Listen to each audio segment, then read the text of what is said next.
It's a fan favorite. It's one that will always play.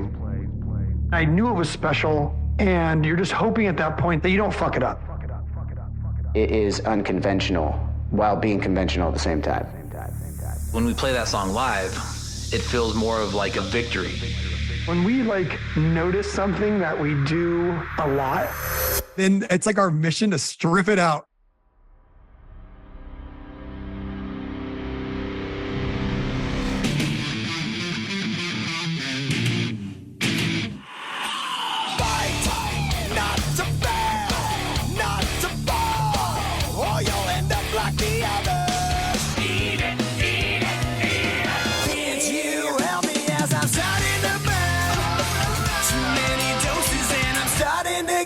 Attraction. Who is the crowd?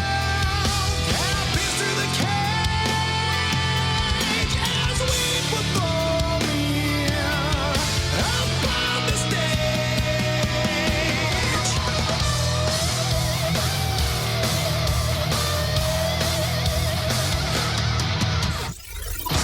Nobody.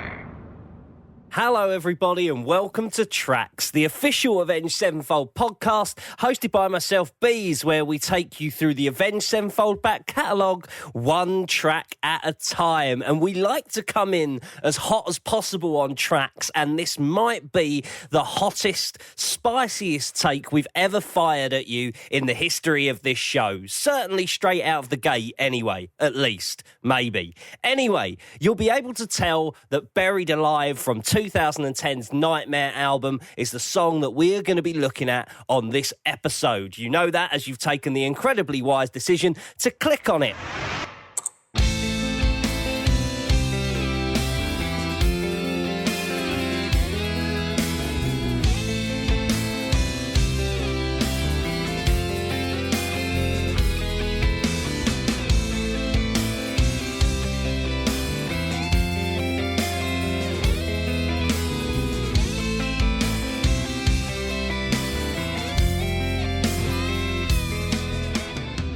The toughest task putting together any song on this show comes when we have to approach the Nightmare record, because it was such an emotional and unstable time in the band's history.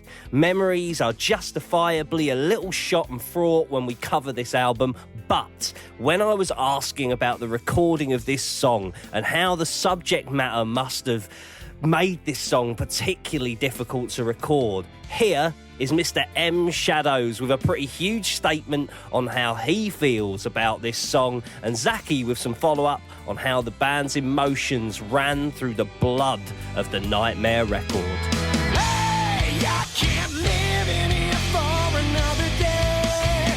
Darkness is kept like concealed, grim as ever. I don't really remember the recording process much, but I do know that Buried Alive, when someone says, what's your favorite Avenged Sevenfold song?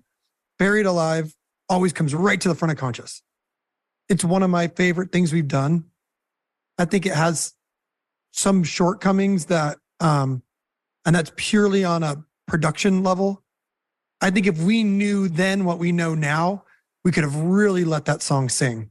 But I think it does a really good job. And I think, by the way, I think most bands, like you look at early Metallica, some of that production doesn't let the band do what they do best. Those records are amazing, but there's something they learned as they got older that really let things dynamically move. That song could have had some more ebbs and flows just because it's written in a way that would have really utilized that. Our job as songwriters and as performers, I think we did a good job on that one. It always, because you can never pick your favorite child, but that's one that you have to pay attention when the same song always comes up to front of mind when someone says, what's your favorite song? It's like Buried Alive. It's like, that's one I really am proud of. Honestly, I think the entire Nightmare album is just, coated with this overtone of sadness and doom and anger across every song. There's very little hope or anything within that album. We really left everything that we were feeling. And I can still feel how I felt when we recorded it. Like I wanted people to feel how we felt. I didn't want them to feel happy or joy. I wanted people to feel miserable. And it's a terrible thing to say, but I wanted people to feel how we felt. I wanted people to hurt. And we tried to do everything we could to carry each other throughout the process. And we did, because everyone would have their moments of complete, breakdowns. And we just carried each other. But that never really showed us a light at the end of the tunnel. It was just about getting the album finished, getting the songs finished. And then, that could have been it. It's funny to look back at it now, because when we play that song live, it feels more of like a victory. It doesn't feel like it has that darkness. It feels like we fucking Kill Billed it and broke ourselves out of the fucking coffin that we were buried in. And there's a crowd out there and tens of thousands of people it's amazing. But at the time, it would be impossible to recreate how we were feeling. It's just a wild thing.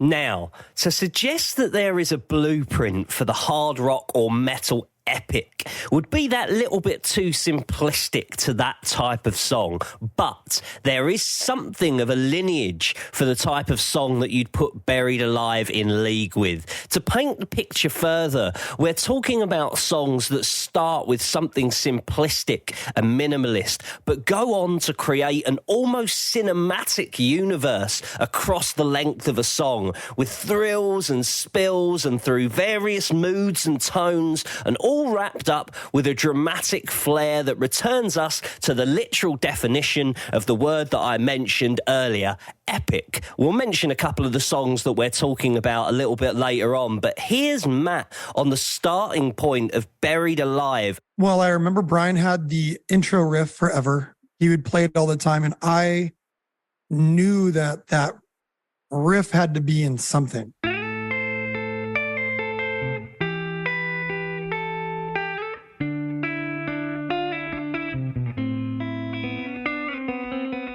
I remember clearly, in my backyard here, I remember constantly thinking about that intro and how it felt very Zeppelin classical to me.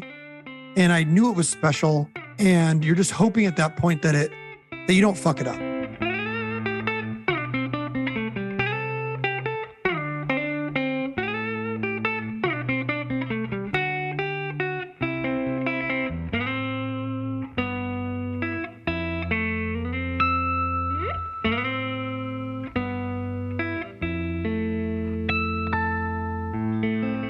Though the song quickly moves on from that, I think it's a really important part of the song, like to introduce you to it. I think there's like Fade to Black's like a good example of like the guitar in one mode, then it just changes into a new song. But you need that sort of dark melody at the beginning, and then it, and then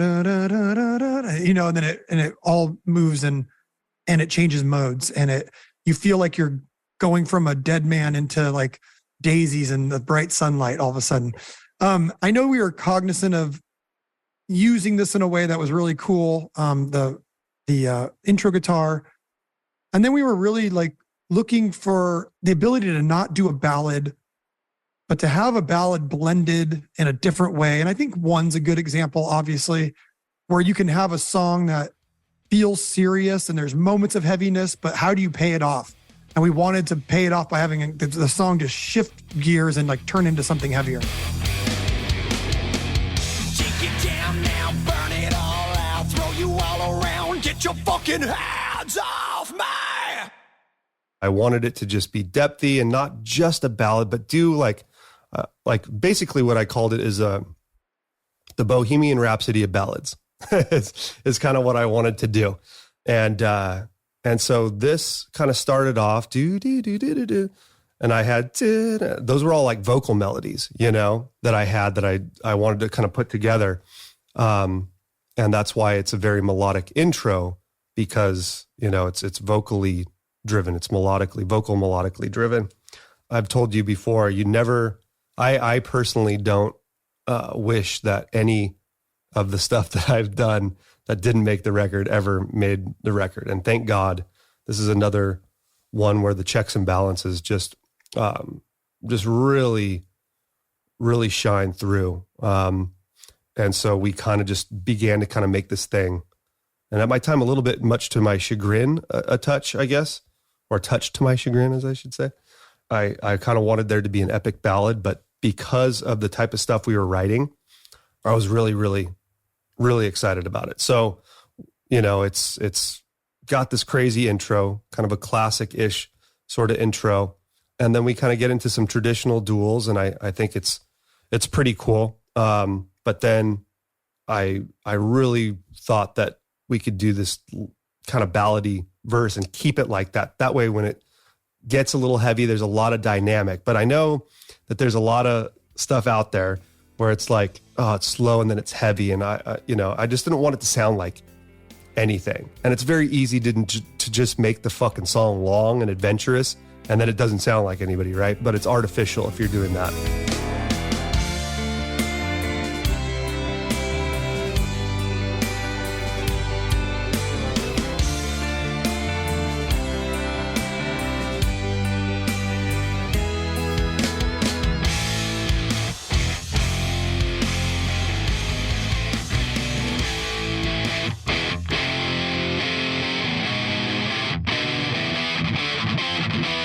Jimmy, from what I remember, was not involved in the making of the song, but he came in with melodies after we were trying for a long time to figure out how do we make this thing, again, more jokes. Like I think he was just like, and we just started riffing off it. And then like I remember being in our studio and just like, a lot of that is just all of us going back and forth, like, no, do that. So it really is this sort of like egging each other on to go further and further. And I think there's a really good demo of Jimmy singing Buried Alive. Like, it's online, but I remember because I couldn't sing it. Like, I was sick during that day. So Jimmy's like, I'll sing it. And just like, it's a really cool version because he's just like kind of, like, and I don't think we didn't have any lyrics or anything, and just riffing on it, and then you just work it out.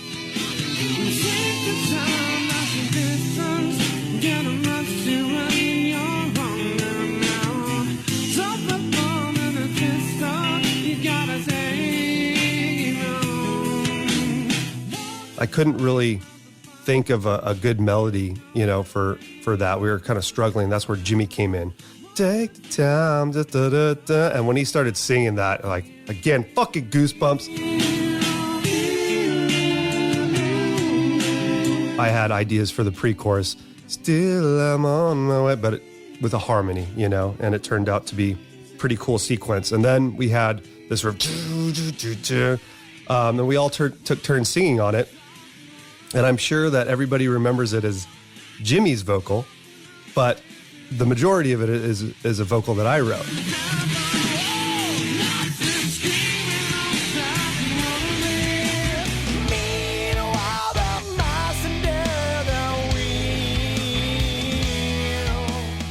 He finished the meanwhile the mice under the wheel, which I thought was a little cheesy at the time.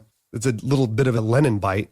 And with Jimmy, I'm like, I'm pretty crazy about myself and Matt and stuff, but Jimmy's the resident genius, And so if I feel like anything's phoned in, I'm fucking like, no, Jimmy, go until the genius comes. And then, and it usually comes right away. But everybody was so stoked on how that ended that we kind of left it. And then the end, we kind of wanted this, like, I don't know, the fucking Reapers, like, we're in the Reaper Creeper, we're on the ride to hell or whatever it is. And then that's where Matt and Jimmy just shined. They were just having fun, screaming and doing all this stuff.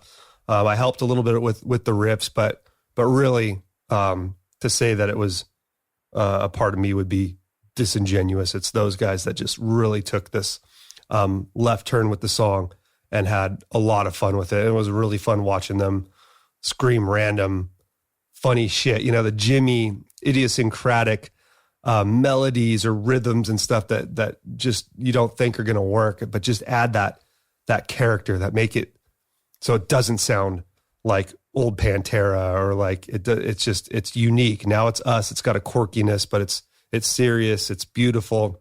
Like it was definitely a band endeavor, and yeah, super cool to see kind of this almost, I wouldn't call it Bohemian Rhapsody anymore, but it definitely has that adventurous sort of thing. It's a fan favorite. It's one that will always play. Never did anything at radio, never did anything on this broad popular level or anything like that. But it broke through that and became a fan favorite.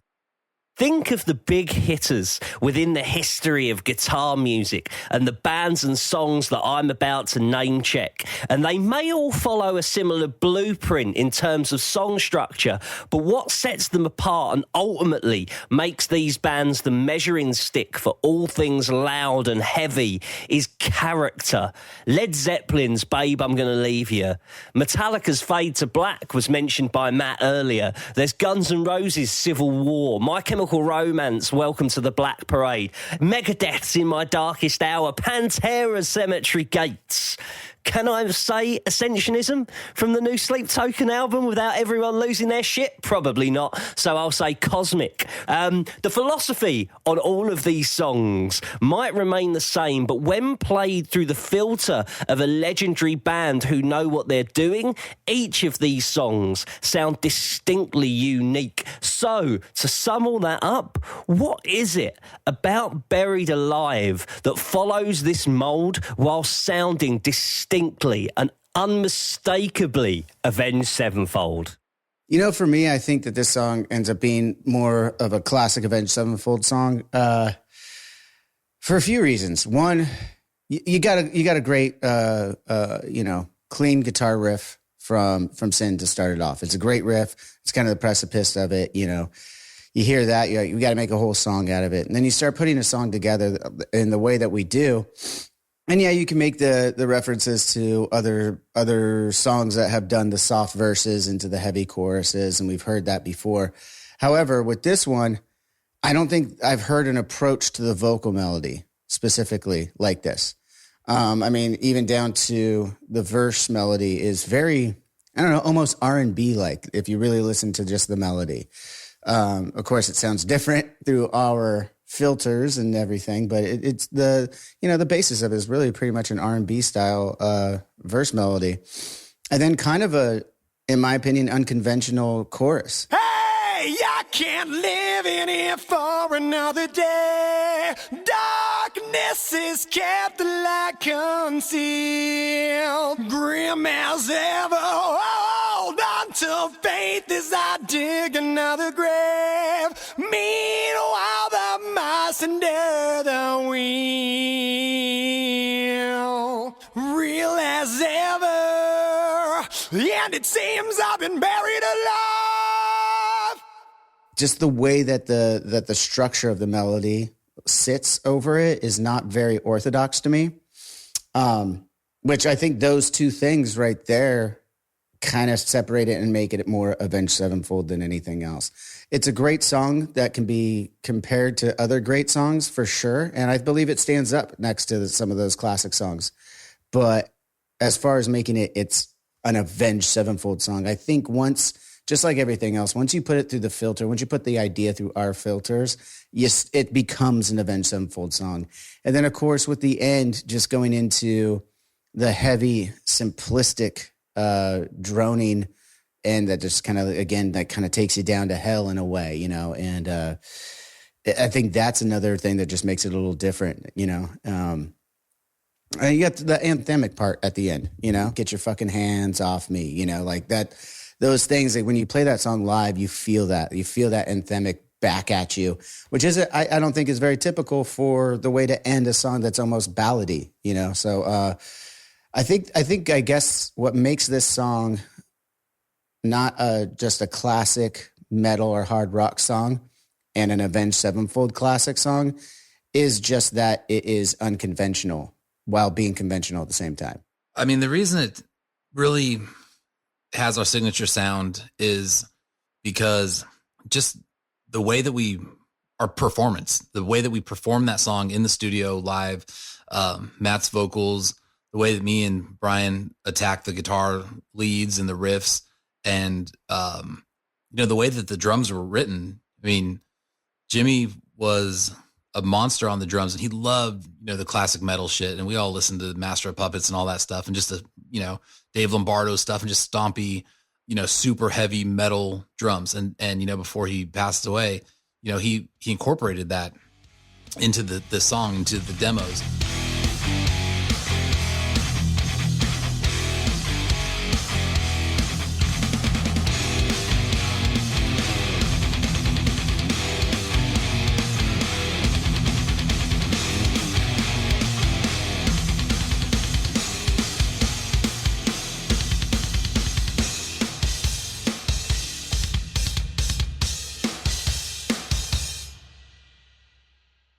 When it really took a life of its own was after we lost Jimmy. And in the studio, it was just capturing how we all felt. Because if we hadn't gone through what we went through, it may have just ended up being a song. And that kind of helped define our sound, during that period. And I think that's kind of why it's so uniquely Avenged, even though it does have classic metal elements, and, like the end breakdown is, reminiscent to something you might hear Metallica do in the early days or something, but it's so uniquely us because of what we were going through, what we added to it.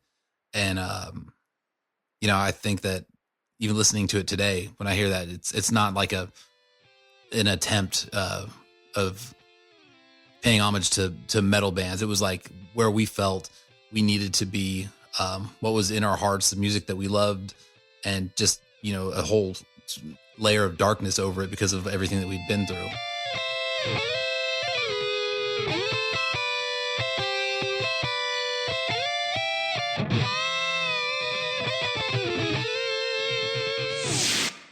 Slight sidebar, but I put it to Shadows that this song had the signature Avenged gothic sound that makes it uniquely them. I think that's just what we gear towards.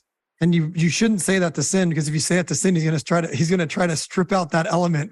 Then when he writes the next thing, because I know that sounds about right. Yeah, because I feel like whenever we when we notice something that we do a lot, right? Then it's like our mission to strip it out. Like, don't do that. So, but I think there is, if you look at the whole overall Nightmare record, you could have Welcome to the Family, which is super poppy, but the whole record feels gothic in a way, like that sort of melodic minor. And if you think about it, all we did on Hail to the King was try to strip that out, was that melodic minor thing. We were dealing with much more major modes. We were like, okay, instead of the down, down, down, down, down, down, down, down, it's got to be down, down, down, down. Like, it's got to be much more bluesy, right? Like, it's so funny. Like, we pick up on these things, and then we start getting annoyed at ourselves. I don't know what it is, but yeah, the Nightmare record definitely all over it has that sort of minor, dark, gothic feel, and basically the overtones of everything we do on it. The beauty of covering Buried Alive the month after we took you through the story of Afterlife is that it shows the stark contrast in tone between how both of these records were recorded in two varying ways, very distinct and different ways. On the one hand, there was the band's natural inclination to counter themselves. You literally just heard Matt talking about it. If the band feel like they've done something before, it is their natural inclination to go in the opposite direction, and that involved a turn into darker soundscapes on Nightmare, and that came despite the immense success of the sugary leanings of the self-titled album. We came off of a very fun record on the self-titled record. We had a lot of fun making that record, and it showed. I mean, we had songs like Little Piece of Heaven, Dear God on there. We were running the spectrum, after the success of City of Evil, we were this was our first experimental record, right? And it was a lot of fun. There was some sugary stuff on there, obviously, but it was just more loose, I would say. And I think it's not necessarily that when we were writing Nightmare, it was, let's make it dark. It was like, no, that was loose. Let's tighten it up a little bit. Let's get a little bit more mature about these parts. So it's like, let's take it seriously. Let's get some great songs together. And it was more of a stern record, or more of a stern approach to writing a record. And then by the end, when you get to hear it as a fan, hearing the record for the first time, this is after we had lost the Rev 3 months prior, 3 or 4 months prior, whatever don't fact check me on the timing there. My mind was completely fucking gone. But yeah, like whatever that timing was between the Rev passing and Nightmare coming out, that was the recording process to us. And that took on a completely different dark tone. The lyrics became, revolving around what had happened in our lives. Sonically, I don't think you could get more of, I think Brian's talked about this here on the podcast. But we talk in colors when we're describing music. And there was no other way to describe this one than a blue. It's just a dark blue, just a dark blue, purple, black. Like those are the colors of this record. And it's because what we were going through. It started off stern. It probably still would have had, that coloration if we're describing music in colors, but it definitely took more of a dark turn after losing the Rev.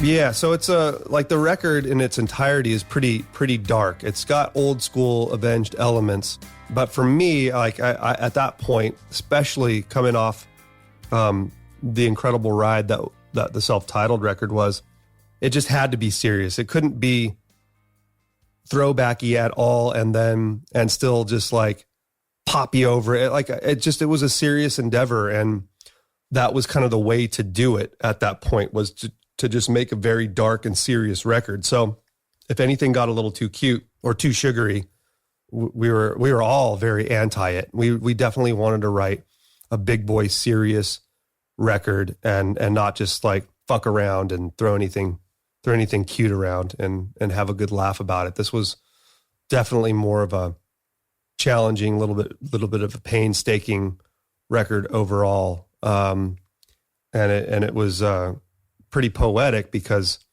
definitely that platform was a perfect place to lie the bed of lyrics over once Jimmy had passed.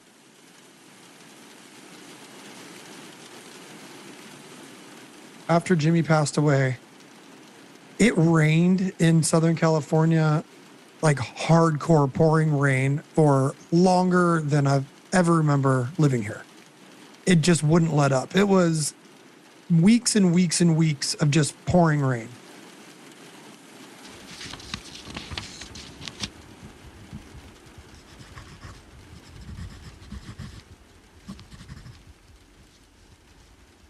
I remember sitting upstairs looking outside at just, the rain on the asphalt just pounding away for days and days at night. And I just wrote those lyrics, obviously with Jimmy in mind, obviously with what we were going through, and just trying to find some sort of center, like some sort of, semblance of self. Take the time just to listen when the voice is screaming, I'm much too loud. Take a look in the distance, try and see it all. Yeah, take the time just to listen when the voice is screaming, I'm much too loud. Like, right, everything's happening and you're just alone trying to figure it out. Immense pain and hollowness. And then, obviously shifting into the more angry darkness in the second half of the song, which, it calls for. While it seems sick, sober up quick, psycho lunatic, crushing you with hands of fight. Shame to find out when it's too late, but you're all the same, trapped inside and fire now away. Evil thoughts can hide, I'll help release the mind, I'll peel away the skin, release the dark within. In that particular song, I'm certain that it comes across as having an extra layer of the sadness and the darkness, because the lyrics, it's so on the nose. It's so exactly what we were feeling. You literally, at that moment, you feel like you're Buried Alive. You feel like there's no hope, there's no light, there's no pulling yourself out of this miserable, place that you're at. And, up until that point, you've been through heartaches, you've been through some shit, but never anything like this that completely blindsides you and comes out of nowhere. And, it was just extremely powerful because that's how we felt. Everything that changed and revolved around the passing of Jimmy came after, more lyrically and tone. But we were still running the gamut of human emotions because we're humans and that's what we're writing, right? And it's not as quick of waves. Like when you're emotionally distraught, you're feeling all those things a little bit more discombobulated. But it's not like you've never felt those things before as a human being. They've just been slower, gradual. You've been able to feel them, run through those and stuff. It's when trauma happens, so you get all of it at once and you can't fucking sift through which one you're supposed to feel at that particular moment. And that's where the chaos comes from that we have. And I think we played into a little bit more on that record.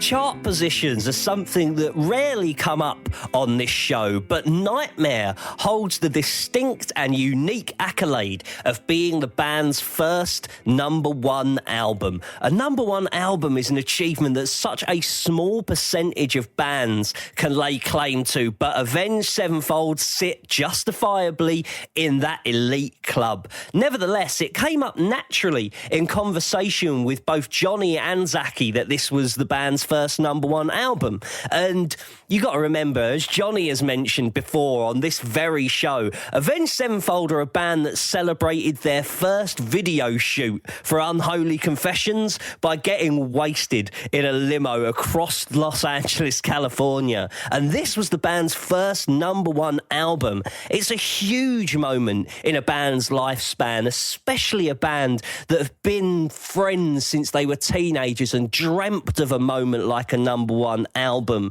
So it coming at this point in time was understandably conflicting for the guys. I wasn't in the mood to celebrate anything.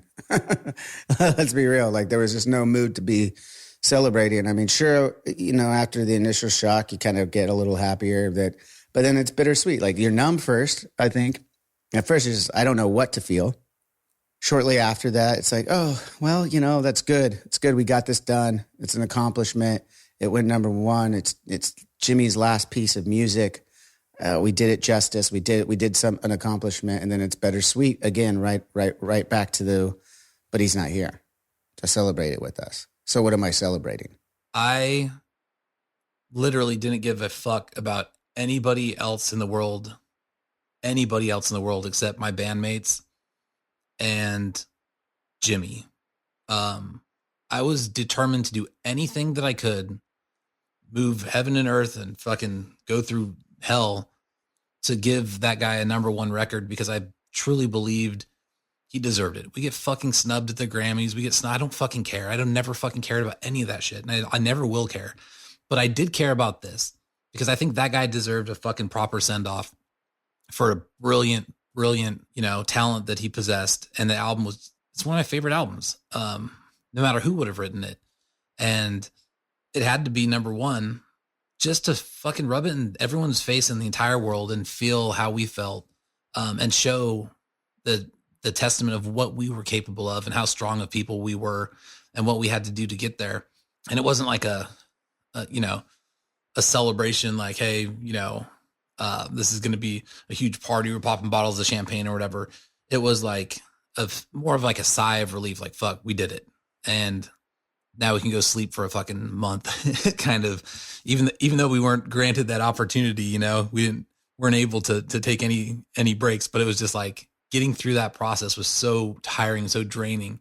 But being able to go to Jimmy's family and just know that you did it was the first time in my entire life that I knew that what we had was so, so special that we were able to overcome something that I don't think a lot of people would ever be able to bounce back from. As anyone knows that's listening to this has lost someone that close and that shocking, I think they would understand like the gamut of emotions that you run through on a minute to minute base. you know? So when you do get news, you're reacting based on what emotion you're having right that moment when it's so fresh. I mean, as time goes on, it's the only thing that helps is time. There's nothing else that actually helps.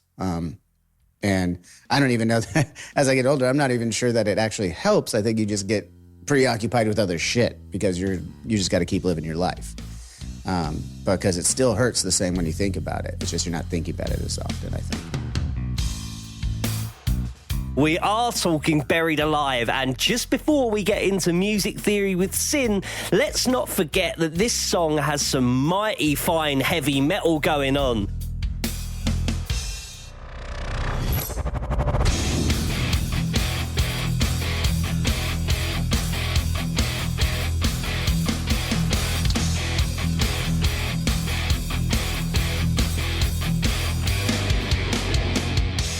On the Nightmare record, one thing that we went to twice, and it clearly works because they're both in big songs, is just chugging on drop D with a 1-2 beat. And if you can incorporate that and not get overthink it or over, because there's something about just and then you let the drums kind of rally around the, you know, it's like the Indians, you're rallying around the fire pit or whatever it is. It's like something so primal to that. And we do it in Nightmare too with the bridge. Fight, fight. Not to fall, or you'll end up like the others. Never changing notes, never like just chugging along. And so, yeah, it's a total throwback to bands like Metallica or Pantera or Megadeth that have done those things. And it's just like, it's in your blood, right? It's like, but being able to like restrain and not do more is the beauty of it. And I think that's why Buried Alive, it's like once you have that aha moment of, okay, the beginning's a ballad-esque thing, but it's got to be serious. It's got to have, the choruses have to pop, but the second song's heavy. But all it is literally just chugging on drop D with a couple little things that kind of turnarounds that have it, and you just keep going back to it over and over and over. That's the aha moment, right? That's like this is going to be great, because you don't have to make the listener think too much to go too far down this journey. They just want to rock out at that point. And you are giving them the quintessential raw, bare bones, heavy metal chug that heavy metal is so good at, that there's no other genre that can replace that sort of feeling of two guitars and a bass just chugging on drop D with drums. Pure Wayne's World, smash a can on your head stuff. Like you can't like, for all of the sophistication we might like in other stuff, when that comes in. That is what I think has always been the thing that people overthink metal. Sometimes I think if you look at our career, we've always had those moments, whether it's the riff in Eternal Rest,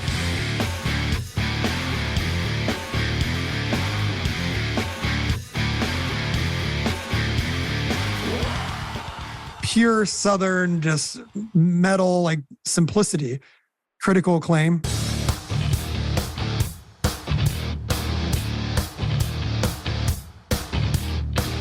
And then on the new record, Nobody. Just, it's like, so I think one thing that I wish people would write more for is just a feeling.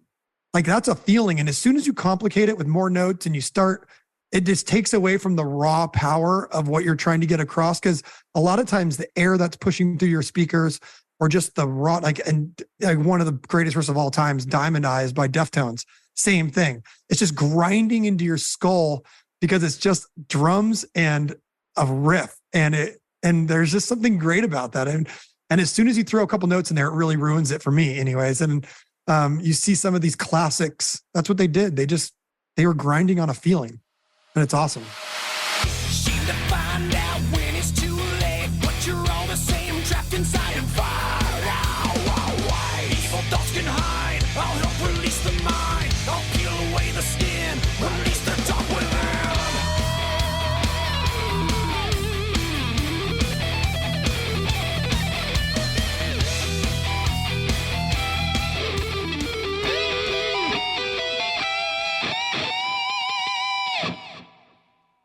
right. You know how we do it on TRAX each and every month. We have a maestro amongst our ranks, so you're damn well right that we utilise that. Music Theory with Sin is the part of the show where we get a little bit more musical when discussing the songs, sounds and structures of the songs that make up the Avenged Sevenfold back catalogue. And so, here he is. It's Music Theory with Sin, the Buried Alive edition.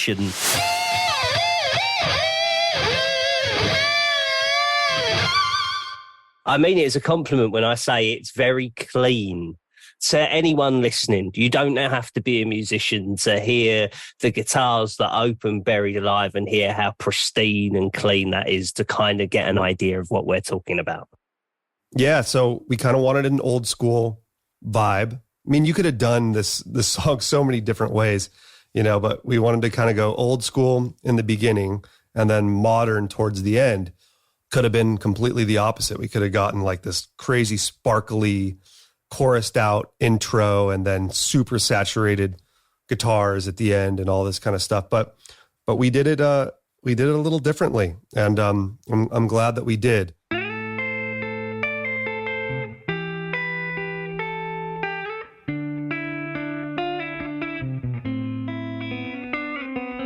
So yeah, it opens up with this intro, and it's just old school. I forget the instrumentation that we used, maybe an old Fender or something like that, or maybe a Telecaster, into an old school amp, maybe a Princeton or something, I believe is what it was.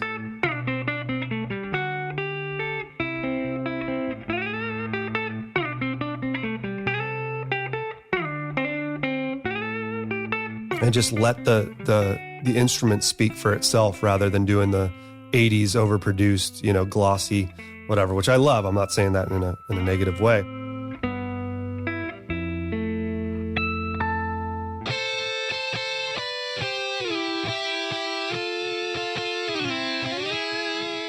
And then, you know, really clean dueling guitars, very, very little echo or, you know, delay, echo, reverb and stuff like that.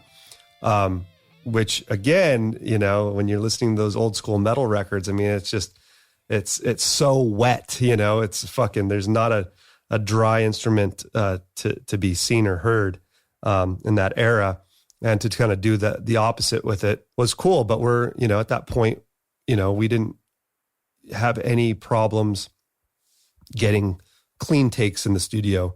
Zachy's right hand is next level, insanely tight. And I think there's probably a sexual joke there, but I'll save that for the audience. Tight, or this is actually tight left hand. He's a lefty. Tight left hand. That's what it is.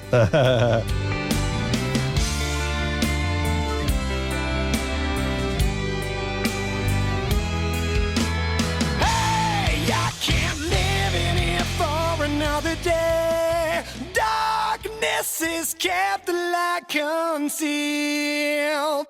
Just really upfront, really clean. Not too much on Matt's vocals either, but we've always kind of kept that hip hop influence where we keep a really dry front vocal. We want it to be very present. We rarely double his vocals. He's just got that monster voice, and the minute you double it, the minute you put too much verb or delay and stuff, you lose it. And it can, you know, it can kind of infer that there's big, powerful, the big, you know, omnipotence, but it's not, it's fake to me. I walked the fields through the fire, taking steps until I found solid ground. Followed dreams reaching higher, couldn't survive the fall. What has been lost at times, I think we've talked about this, is the blues.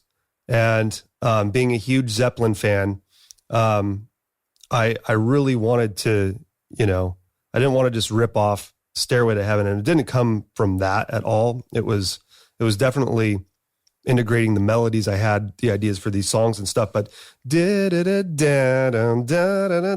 like very bluesy. And I think that if the blues doesn't exist in your music at all, I have a tough time finding the soul of the artist, of the tune, of the record.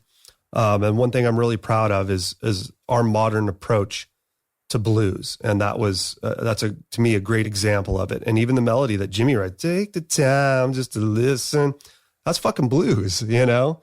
And we can do neoclassical very easily. I mean, it's just, you know, you just plug in the chords and arpeggiate them and there you go. But to integrate the blues and to integrate soul and like passion and depth, I think this band does very uniquely, very well. And there's a lot of that. Dig it down, down, down, down, down, down, down, down, down. Like that's a snaky little blues thing, you know. It's not like it's in there, you know. The blues are in there. Take you down now, burn it all out, throw you all around, get your fucking hands off me.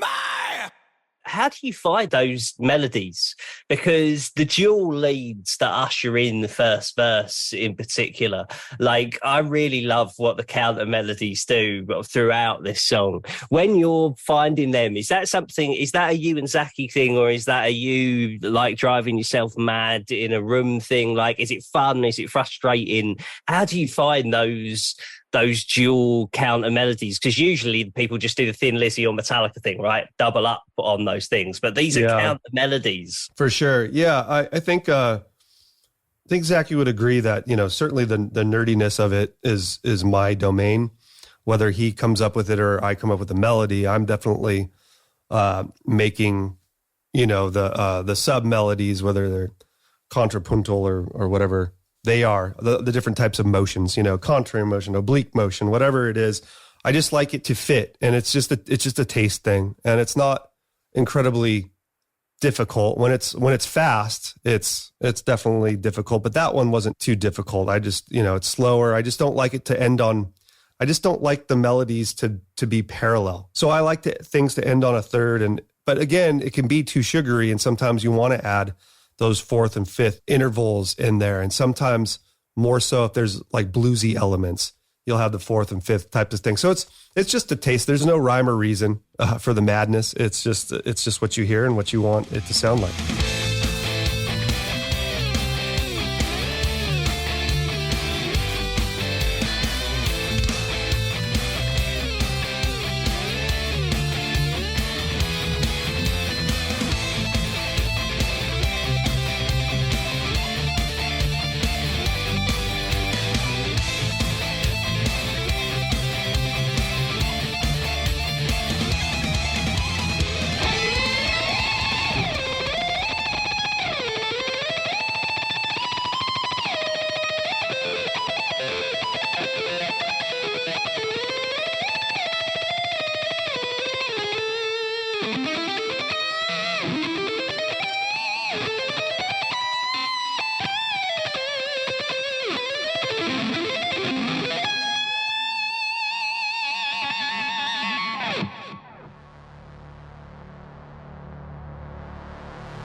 And that is it for our time together on TRAX. Please do subscribe and check out the older episodes as we continue to take you through the Avenged Sevenfold back catalogue, one song at a time. I've been your host, Bees. You've been really great, and we'll be back for another track on the next episode of TRAX. See you next time.